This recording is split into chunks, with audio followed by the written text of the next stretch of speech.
Well, fellow Americans, I live in America where a man can work hard all day and come home and be able to put food on his family.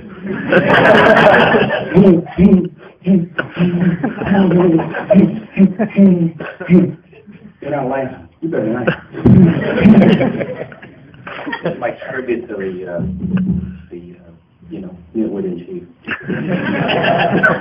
I was saying that I wanted to either retire here or maybe New Zealand, we'll see, but he said, why? I said, because I want to die in a free country, you know what I mean? We don't have that. Well, I'm honored to be asked to talk a couple of different times this trip, and I guess what the main thing is if people have questions and you really want to know a certain thing, I can spend some time talking about it if you're interested in the craft and the business. And, if there's people, anybody that wants to do voices, I always say, you know what, you got to just get on board no matter what it takes. And they say, how'd you do this? And I said, you know what, it shows me. It's not like you go, I'm going to do this, because I was a musician. And I wanted to be like the best guitar player in the world. And I really wanted that, but when we had problems on stage back in the old days, I had bands in the 60s, and an amp would blow up or a string would break, I felt so responsible that I couldn't leave people sitting there and was standing there like a fried egg, so I had to, get up there and I would start screwing around and doing stuff, and people liked it, like better than the music. and I said, boy, this is really weird, it's not quite what I wanted to do, but it was actually sort of rewarding, because when I think back to when I was a little kid, I always got, can you not do that? Can you not be? I had my hands on the piano, bang, came the lid, and it was tough to express myself. I used to make noises and voices, and I was like turning out little bits, and I always got pain in the ass. You're a pain in the ass, and so I couldn't wait to get through school and get out of school so I could go back to being a pain in the ass. And it worked out, but it's something that chooses you, and so I'm thinking if there's people that want to do voices or get into the creative arts and express yourself and feel like you bring something to the table, you have to, because there's nothing but media every day. Like somebody always is adding a new channel, at least where I live. I'm sure it'll be like that when the marriage of the computer and the internet and television. Yeah, they're adding channels every day. It's like there's a channel for everything now. Like the alcoholic nun channel and the nervous breakdown channel, everything. And they will always need creative types to kind of steer things in a certain direction and voice people. Every voice in the world hasn't been made up or performed, and I meet some kids here and there that are really, really good and everything, and I unfortunately have to remind them that it's a business of 90% unemployment, and your job is looking for work, and but I knew that going in. I just took chances. I didn't care where I landed, I just let the wind blow me around, and kind of did okay, but I'm very filled with gratitude anyway. I never had a sense of entitlement, and that's why I hate celebrities doing voices in cartoons and movies. It's just a real drag, because they don't bring anything to the table except their own voices, and they're going to give it to a character who looks just like them. You got a fish that looks like Will Smith.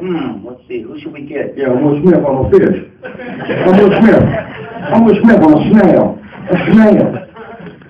And Will Smith. Yeah, that's great. As soon as his career is over in another 20 years or something, that movie isn't going to mean anything. You're going to go, why did they have that bland voice doing that character? And they always say, well, these celebrities, put butts in the seats and bring people in, and there isn't a shred of evidence that that's true. There isn't one scintilla of evidence that that's true. As if, more than if they had used artisans, people who can actually create a character that someone creates. You look at it and you listen to what the creator has to say about it, and you really just take everything you know and every bit of energy and try to bring it to life. And now it's just like, Cameron Diaz and this one and that one. And, as I say, what are they interested in her for? They gave her $20 million to do a character in Shrek. And I'm thinking, why? Because she has a 9-foot mouth, Everybody do.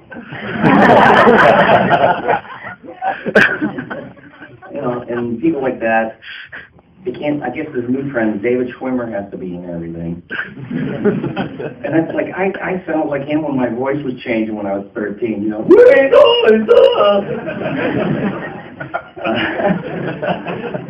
God bless them, but it's like sending a bunch of highly skilled plumbers to win the World Series for you. They're really good at what they do, but they're clueless and out of their depths when they got to go do voices. And I've had that experience where a celeb will come in, they'll stunt cast, and the guy will be sitting with us, and he'll do his thing, and he's surrounded by people that can do upwards of 100 voices and detail them to, pinpoint laser specifics upon direction. And these guys, we're getting done, and the guy's like, I don't belong here. And the guy was like, you people, he was just befuddled. He was confused. I thought he was going to walk in with a door on his way out trying to figure out how this was done. And that's what happens with all of them. They get in a room and they realize, wait a minute, I'm not supposed to be here. And this is an art. And now it's, here's my real problem with it, is not only are they replacing true voiceover people with celebrities, but now it's gotten to the point where the celebrities can't sonically act. I mean, it's theater of the mind. It's like if you come from radio, you really understand.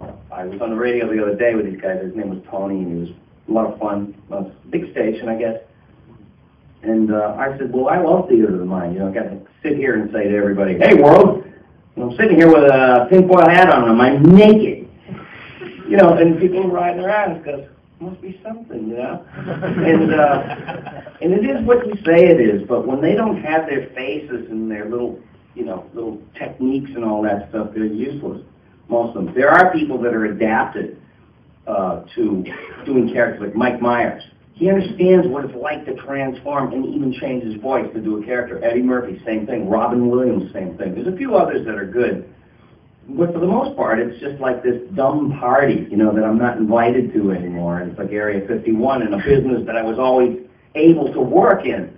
But the worst thing that's happened now is they have a movie, cartoon movie, and they already know who they're going to get for the role. But they audition us anyway. And what I found out was they're taking our auditions and they're taking the best of what we did with these characters, what we invented and the hooks we came up with in voices, and then they play it for the schlub actor, that doesn't know what he's doing. That's the newest thing. So I said, I ain't going up for no more sound-alike stuff. I just thought it was like, maybe they want me to fill in or do something, and they'll get paid for it. But you don't get paid for it. In other words, they need our talent, but they don't need us.